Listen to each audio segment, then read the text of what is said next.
So, while you got a chance here, I wanted to share a little thought.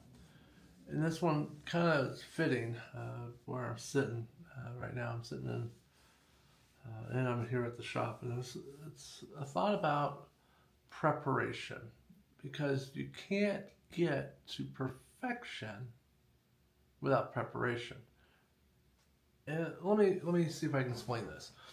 So, take a car. We got a vehicle and we gotta get it painted, get a new paint job on it. Now, we don't just get a can of paint from the hardware store and pour it into a bucket and roll it onto a car. It doesn't just come out well.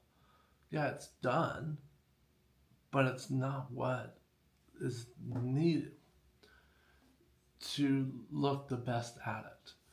And now I'm not talking about trying to be, an outside uh, shell, but I'm talking about the preparation.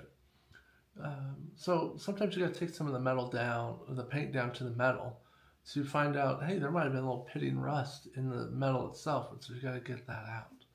Sometimes there's some leftover bondo hidden behind the paint, and that's just going to cause issues even further down the road from cracking and popping out. And so you got to put the effort into that paint job, and that's doing the stuff that's actually under the paint. It's not what you see on the surface. It is, taking it down to the bare metal, straightening out the metal, taking out any rust that might be built in there. That's hence why rust is called cancer. You got to get it out of there.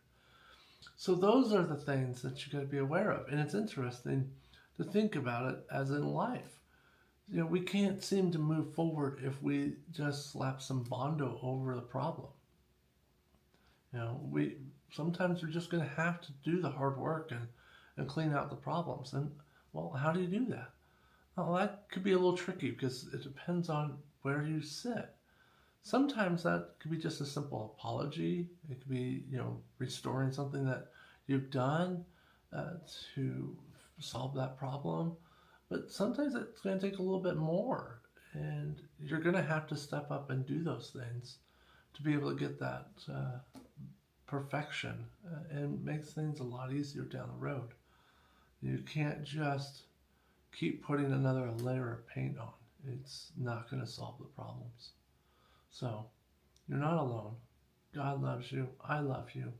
And until we ride again, thank you.